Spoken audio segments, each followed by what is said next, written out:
Salute Black Goose TV family. What's good with it? I'm here with a reaction video when it comes to Tim Bradley. Look, I'm gonna be 100 with y'all. This is no disrespect to you know what I'm saying. I think he's a Hall of Famer now or a future Hall of Famer. What do you want to say? But he has had a very respectable career when it comes to boxing, Tim Bradley.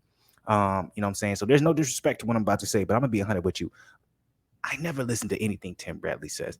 A lot of his opinions, a lot of his analysis when it comes to the boxing game, it be so goddamn biased. A lot of times I just be like, I cannot listen to nothing you got to say, Bradley, bro. It always sounds like someone just came and we slipped like $100 into your back pocket and was like, bruh, if you're going to answer this particular question, make sure you answer it this way. So a lot of times I don't I take everything Bradley says with a grain of salt. Actually, let me take it a step further. I don't even listen to shit he got to say because a lot of times, in my opinion, is a whole bunch of gurgitated bullshit. In my opinion, I just really don't think that man is speaking for himself. I really think that somebody just every time a topic comes up, hey, Tim, remember that $100 I gave you?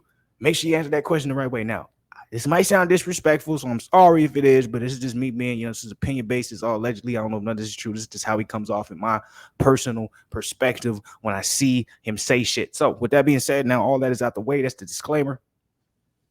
I'm finna listen to what he has to say about Canelo, Bivol, Triple G. Now, let me be 100 with you. I really don't care what he has to say about the Bivol Canelo fight coming up. I'm gonna be 100 with you when it comes to that. I'm listening to this because I want to see what he has to say about Triple G, because apparently I've seen articles come out with Tim Bradley disrespecting Triple G's performance of Murata.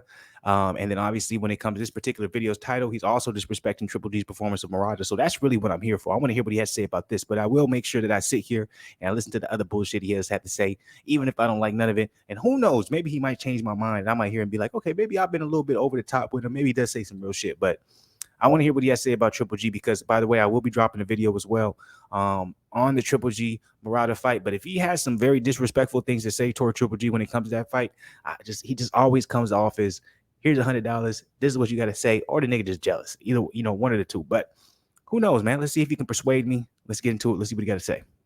I got to get your breakdown on that. Give us your analysis on Canelo versus Bivol. Canelo, you tell him Canelo versus Bivol? Yeah. You don't even know what to say. Look, Bivol can make things interesting. Strong jab, strong foundation, great footwork, fights well off the back foot. We know that the jab can disrupt the timing of a counterpuncher. Okay. Canelo likes to use the high guard, walk guys down. He's slow with it, consistent, steady with his approach. He looks to wear guys out, physically, one with his presence, another with just blocking a lot of their punches, letting them gas out a bit, letting them move, and then he looks for the kill shot later in the fight. I'm noticing a pattern with Canelo doing that. And then when he said does that like that's counterpunch, brand new news. Vicious. So he takes a lot out of you that way as well. Bradley, this is why you get on my nerves, man. You just say a whole lot of shit that's already been out there. Come on, man. Defensively, allowing you to punch on him, blocking shots, and then he's hitting you at the same time. So I think it's going to be a very critical fight. Look, this is the thing. Canelo can be, for me, I think he can be outboxed. I really do. I think there's still a weakness there. Billy Joe's doing pretty good up until he ran into. Yeah, but see, look. Billy Joe, Billy Joe wasn't doing nothing. Billy Joe wasn't doing nothing but just trying to find a way to hide. He wasn't doing nothing. He was gonna get stopped. I knew that was coming. I'll agree with him there. As much as I'm a Billy Joe fan, if you really rewatch the fight, you can see it almost seemed as if Billy Joe was just waiting for his time to come. No disrespect to Billy. I was one of the dudes writing for Billy saying he can give, Canelo problems. But I also was one of those guys who said, once I saw him move up to 168 in a couple of fights that he had prior to Canelo, I saw that 168 was not the weight for him. That's when I became skeptical. But okay, I agree with, Tim when he says that. This guy's a lot stronger. Yes. At 68 pounds or 175 pounds. Much more stronger. He's a natural light heavyweight. He's a natural light heavyweight in his prime. Billy Joe Saunders was not a natural, there's a lot of people don't want to talk about too when it comes to some of the Canelo fights. Billy Joe wasn't a natural 168er. You know what I'm saying? Kovalev, he was the crusher and a beast at light heavyweight, but he had just came off of a devastating win against Anthony Yard, which he almost lost in Russia like a month prior to that. So he didn't even have a full camp. He didn't even have time to recover from that. So, there's some things that you can't point out when it comes to some of the fights that Canelo had, where it's like there's certain factors to it where you're like, okay, well, if this wasn't the case, would he have still been able to win? Bivol is one of these guys where you have to look at it and say, okay, this is a 175er. He's young. He's undefeated. There's nothing that you can factor in and say, okay, there's this possibility that, he's going into this fight with this type of weakness. There's nothing there. So if Canelo beats Bivol, I feel like this is going to be one of his top wins, in my opinion.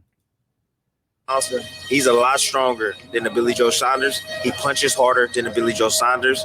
He has a right hand, great boxer, great footwork. He can get in and out on Canelo, and yeah, chill fight hype. He's definitely not a better boxer than Billy Joe, but and he can punch.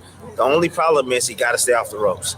That's the only problem. If I'm training this dude, I'm saying, dude, if you don't keep this fight in the center of the ring, you're gonna lose the fight. Well, I think too, like he moves in straight lines back. Also, he does. But he does. He'll move in and out, but he's really good and calculated with distance. And every now and then he'll get clipped on the way out. I see that. Yeah, he get clipped by Canelo. Yeah, he's been hurt a few times, but I don't see Canelo stopping this guy. I really don't. And if he does stop him, bro, there's no denying Canelo his spot, bro.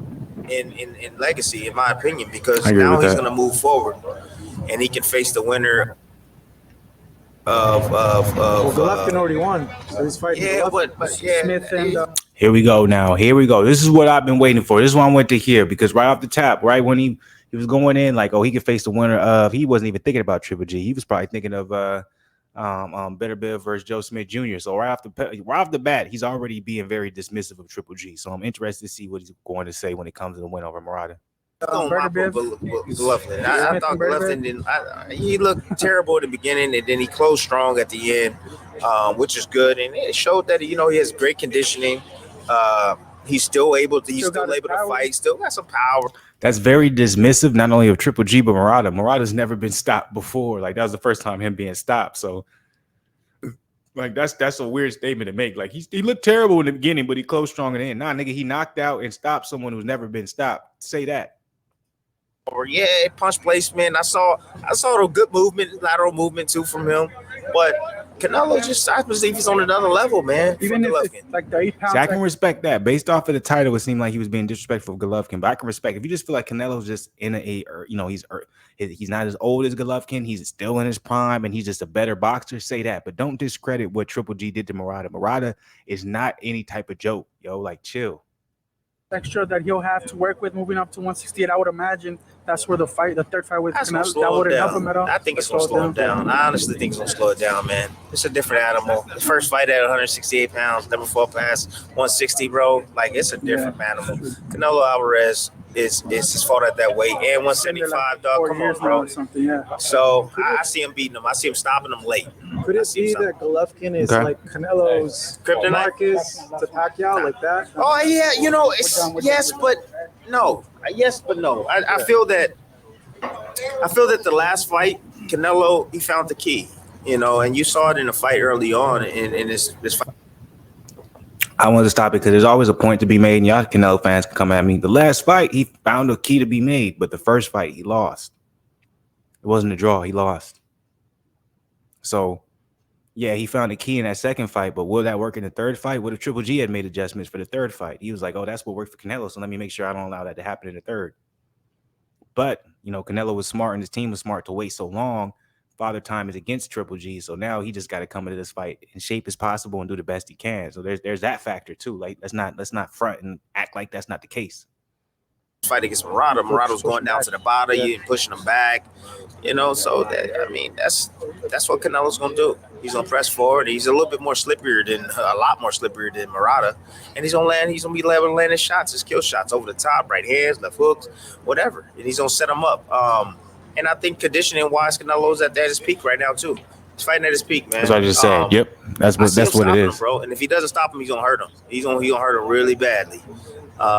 If he does, All right. Well, I can respect that. You know what I'm saying? Based off of you guys could see on the title, it said, supposedly he said Triple G looked terrible. He didn't necessarily say that, but you can obviously see that he has a lot of confidence in Canelo beating Triple G. Most people do, you know what I'm saying? And I can't blame them, especially with Triple G being at the age he's at and what he's been through. And obviously he hasn't looked that great in his past fights, but I think this was the best I've ever seen him against Murata. And like, people don't want to factor in, he fought in Murata's hometown. But I'm not going to get on all that because I'm going to drop a video just kind of talking a little bit about his performance. But let me know what you guys think about this particular reaction video. Drop it in the comments below. Subscribe to the channel. Show some love as always. I'm out of here for the day, but I'll be back in a very, very better way tomorrow.